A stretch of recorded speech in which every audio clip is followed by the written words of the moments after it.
안녕하세요. 다드림교회를 섬기는 김병년 목사입니다. 오늘 만나는 큐티 시청자 여러분, 주님의 이름으로 축복합니다. 우리 모두는 참 귀한 존재입니다. 하나님께서 우리를 귀하게 여기시기 때문이죠. 우리의 모든 생각을 아시고 우리의 삶을 헤아리시는 분이 하나님이시기 때문인데, 오늘 그 하나님을 묵상하도록 하겠습니다. 마태복음 10장 28절부터 31절입니다. 마태복음 10장 28절에서 31절. 몸은 죽여도 영혼은 능히 죽이지 못하는 자들을 두려워하지 말고 오직 몸과 영혼을 능히 지옥에 멸하실 수 있는 이를 두려워하라. 참새 2마리가 한 아사리온에 팔리지 않느냐. 그러나 너희 아버지께서 허락하지 아니하시면 그 하나도 땅에 떨어지지 아니하리라. 너희에게는 머리털까지 다 세신 바 되었나니 두려워하지 말라. 너희는 많은 참새보다 귀하니라. 저는 병원에 가기 전까지는 사실 큰 두려움이나 염려를 갖고 있지 아니하였습니다. 그런데 아내가 아파서 큰 병으로 중환자실에 2번씩이나 들어갔을 때에, 그때 병원에 가서 보호자라는 이름만 들어도 너무나 큰 두려움이 찾아왔습니다. 보호자가 그 많은 수술비를 감당해야 되기 때문에 그렇겠지요. 자녀 셋이 있는데 아내가 쓰러지고 난 뒤에 이 자녀들을 놓고 기도하면서, 하나님, 우리 자녀들에게는 예체능의 은사는 주지 마세요. 그렇게 기도했어요. 왜 그렇게 기도했는지 아시겠죠?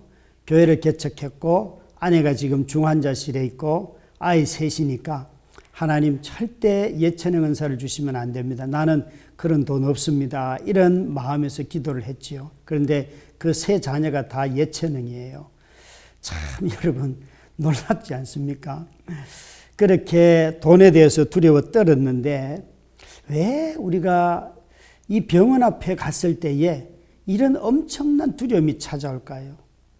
사실 여러분, 돈 있어도 되고 없어도 되고 이런 일들을 만나기 전에는 그렇게 말들을 함부로 합니다. 그러나 큰 일을 당해보면 돈 때문에 얼마나 많은 수치를 겪고 비참함을 경험하고 무시를 당하는지를 알 것입니다. 갑자기 우리의 존재 자체가 너무 하찮은 존재로 그냥 전락하는 일들을 많이 경험하지요. 오늘 읽은 이 본문은 예수님이 제자들을 세상에 보내시면서 너희는 전대도 갖지 말고 신발 2켤레도 안 되고 옷도 2벌도 안 되고, 그러니까 굉장히 단순한 삶을 말씀하세요. 여러분, 만약에 저금 통장이 없다, 은행에 돈이 없다 그러면 아마 우리 모두가 다 두려워할 것입니다. 그런데 예수님은 놀랍게도 제자들에게 그렇게 말씀을 하세요. 아니, 가진 것만 없는 게 아니라 이렇게 말씀하시잖아요. 내가 너희를 이리 가운데 보낸다. 내 양을 누가 이리 가운데 보낼 그런 목자가 어디에 있겠습니까? 그런데 예수님은 제자들을 그렇게 보낸다고 말씀하고 계세요. 그러면서 오늘 읽은 이 말씀에 참새 이야기가 나오죠. 참새 2마리가 한 아사리온에 팔리지 않느냐. 그러나 너희 아버지께서 허락하지 아니하시면 그 하나도 땅에 떨어지지 아니하리라 말씀을 하세요. 여기에 나오는, 아무리 하찮은 존재라 할지라도 하나님이 허락하셔야지만 떨어지고 팔린다고 하세요. 우리가 참새를 내가 잡고 싶다고 잡는 게 아니고 하나님이 저 참새를 잡도록 허락을 해 주셔서 잡는다는 소리잖아요. 뿐만 아니라 시장에 가서 팔리는데 이것은 하나님이 허락하셔야지만 팔린다고 말씀하고 계세요. 요즘 시장에서는 참새를 팔지 않습니다. 그러나 제가 어릴 때는 참새를 잡아서 구이를 해먹기도 했습니다. 그런데 여기에 하나님이 한 마리가 한 아사리온에 팔리는 것이 아니라 2마리가 한 아사리온에 팔린다고 말씀하고 계세요. 그러니까 어쩌면 한 마리는 너무 싸서 이건 가격을 매길 수가 없기 때문에 2마리를 그래도 한꺼번에 팔아야지 한 아사리온, 너무 누구나 다 무시하는 동전의 단위입니다, 이거. 그러니까 최소한의 가격이라도 붙일 수 있는 양이 바로 2마리라는 거예요. 여러분, 그런데 우리는 이 본문을 읽을 때에 참새 팔리는 이야기에 너무 많이 신경을 곤두세우는데, 정작 이 본문은 참새를 팔러 나온 사람의 이야기예요. 어떤 사람이 참새를 한 마리를 가지고 오면 팔리지도 않아요. 그런데 겨우 2마리를 가지고 와서 팔았는데 그게 한 아사리온이면 그걸 가지고 가족이 어떻게 먹고 살겠습니까? 이 삶 속에는 누군가 참새를 팔러 나온 이 사람을 우리가 주목해 봐야만 해요. 이 참새를 팔아가지고 생계를 이어가는 어떤 가장이 여기 있는 것이에요. 내 눈에 보기에는 그것이 가지고 온 재물이 가지고 온 그 참새가 너무 형편없어 보이지만 그 사람은 그 행위를 통하여서 자기 가족을 책임지고 있다는 것이에요. 내 눈에 하찮게 보이는 참새만 보여도 하나님의 눈에는 그 사람이 참새 팔아가지고 자기 가족들 돌보는 그 식탁의 자리가 보인다는 거죠. 그래서 하나님이 그 사람이 이 참새 2마리를 한 아사리온에 팔 수 있도록 이렇게 소개를 해 주시는 것이죠. 저도 이제 중년의 끝자락에 와 있습니다. 제가 매일 머리를 감지만 머리카락을 헤아리는 경우는 단 한 번도 없어요. 그렇게 한가하지도 않고요.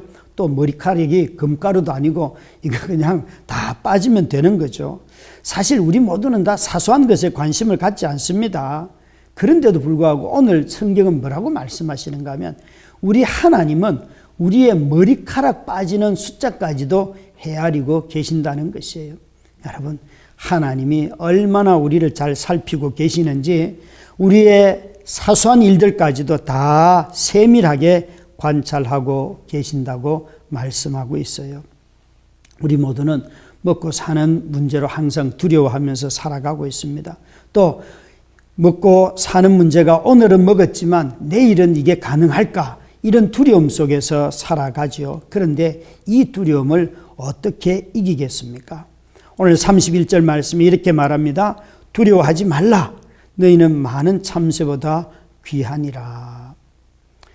이것은 여러분 존재 자체를 비교한다면 참 기분 나쁠지 모르겠지만 하나님이 저 참새 한 마리도까지도 이렇게 귀하게 여기시는데 저 많은 참새도 귀하게 여기셔서 누군가의 식탁에 올라가는 그런 먹거리로 사용하고 그것을 팔아서 가족을 섬기고 돌보는 그런 가장의 역할을 잘 하도록 하나님이 헤아리시고 떨어뜨려 주는데 하물며 사람이 너희들을 위하여서 하나님께서 우리를 버려두시겠는가 말씀하고 계세요. 여러분, 우리가 두려움이 사라지려고 하면 사소한 일도 하나님의 섭리로 볼 수 있어야 합니다. 하나님의 섭리가 우리의 일상의 사소함 속에서 나타나는 것을 깨달을 때에 하나님이 이곳에 나와 함께 하시고 통치하시고 다스리시고 내 먹거리를 하나님이 보내주시는구나 라고 확신하게 돼요. 여러분, 정말 얼마나 놀라운지 하나님은 우리의 세밀하게 우리를 관찰하고 계시면서 두려워하지 말라. 제자들에게 아무것 같지 아니해도 너희가 두려워하지 말라. 내가 너희들의 모든 세밀한 것까지 다 도와주신다 말씀하세요. 우리 아이들이 학교에 이렇게 진학을 해요. 엄마의 도움을 받지 못하고 학교에 진학하니까 세 자녀가 다 특히 막내는 초등학교 1학년 들어갈 때에 받아쓰기를 떼지도 못하고 보냈어요. 근데 그 학교의 선생님이 2학년 때에 저한테 전화를 해서 이런 거, 목사님, 우리 딸 이름을 부르면서 이 딸에게 제가 좀 가르칠 것이 있는데 좀 방과 후에 남겨도 되겠습니까? 이런 걸 말씀을 하세요. 그래서 뭘 가르치시려고요? 그러니까 받아쓰기래요. 그래서 제가 웃으면서 선생님 너무 고맙습니다. 아이가요, 초등학교 들어갈 때 받아쓰기 못했거든요. 근데 선생님을 붙여주셔서 이 아이가 그때부터 받아쓰기를 이렇게 하나씩 배우고요. 지금도 가끔 받침이 틀릴 때는 있어요. 그러나 다 극복을 했습니다. 하나님께서 선생님을 붙여주셔서 제가 부탁한 게 아니잖아요. 그 선생님을 붙여주셔서 그렇게 아이를 가르쳐 주시더라고요. 여러분, 사소한 일에 신뢰가 생기기 시작하면 우리 삶에 큰 문제가 예견되어도 그게 두려움으로 찾아오는 것이 아니라 하나님이 이번에는 어떻게 하실까 이런 기대감으로 찾아오게 됩니다. 여러분 모두가 다 오늘도 사소한 일을 통해서 하나님을 기대하시고 우리 삶에 큰 문제를 만났을 때 하나님을 신뢰하는 우리 모두가 되기를 주의 이름으로 축원합니다.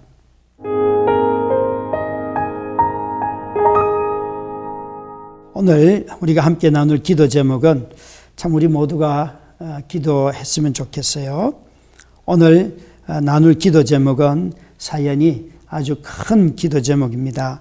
저희 아들은 동급생들에게 학교 폭력을 당해 지금 잠시 학교를 그만두고 집에서 쉬고 있습니다.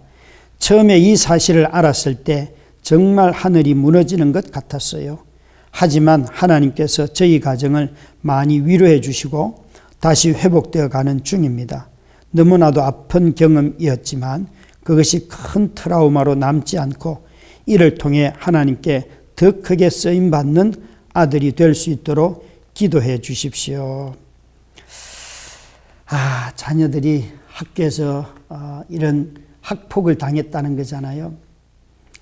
참 목회를 해보면서 학폭을 당한 자도 있고 학폭에 가담하는 자녀를 둔 성도들을 만나기도 해요. 여러분, 그런데 좀 어른들이 성숙했으면 좋겠어요. 아이들이 정말 삶에서 충동적으로 일어난 일들을 마치 습관화된 행동으로 이해하기 시작하면 곤란해요. 그 아이들이 자라가는 과정에서 오히려 어른들을 통해서 잘 그 삶들을 배워가는 것이 저는 더 중요한 것 같은데요. 그런데 어른들이 너무 놀라면 아이들에게 가르쳐야 할 것을 잊어버리는 경향이 있고 자꾸 체벌만 하려고 해요. 아니요, 여러분. 아이들의 마음을 먼저 읽어주시고 그 아이를 잘 이후에 양육해 가시면 좋을 것 같습니다. 같이 잠시 동안 우리 이 사연을 놓고 기도하도록 하겠습니다. 같이 기도하십시다.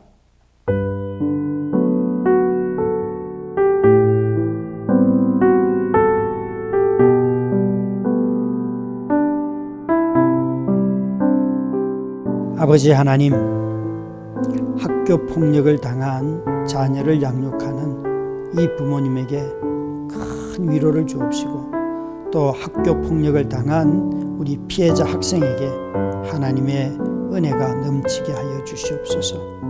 가해자는 활보하고 피해자는 숨죽이며 살아야 하는 약한 자를 보호하지 못하는 우리 시대를 벌하여 주시옵소서. 학교 폭력으로 자녀가 당하는 고통을 함께 겪는 부모님들에게 삶을 보는 눈을 열어주시고 폭력을 당한 자녀를 상처로부터 구하여 주옵시며 행여 쉬쉬하며 이 문제를 덮으려 하는 행정당국이나 교육당국이 있거들랑 그들을 벌하여 주옵소서. 약한 자들이 함께 살고 장애인들이 함께 살 수 있는 나라를 허락하여 주시옵소서. 예수님 이름으로 기도드립니다. 아멘.